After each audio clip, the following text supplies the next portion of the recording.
আমাদের পিসিতে অনেক সময় ওয়াইফাই কি দেওয়ার পরে নেয় না, সিকিউরিটি কি চাই। তাহলে আমরা কী করব, প্রথমে সার্চ অপশানে যাব,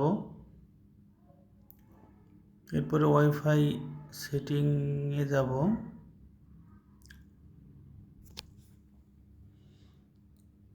এরপরে আমরা দেখব যে ম্যানেজ নন নেটওয়ার্কস কোথায় আছে, এখানে ক্লিক করব। ক্লিক করার পরে ওই যেটা নিচ্ছে না পাসওয়ার্ড, ফরগেট করে দেব। ফরগেট করার পর কেটে দিব, দেওয়ার পরে ওয়াইফাই সেকশনে যাব, যাওয়ার পরে আমরা আকাঙ্ক্ষিত ওয়াইফাইটা খুঁজব। খোঁজার পরে ওখানে নতুন করে কানেক্ট করব, কানেক্ট করে পাসওয়ার্ড দেব। যে পাসওয়ার্ড দিয়ে ছিল না ওটা আবার এখানে আমরা ইনপুট করব। ইনপুট করার পরে আমরা দেখব যে এটা নেই কিনা। পাসওয়ার্ড দিচ্ছি,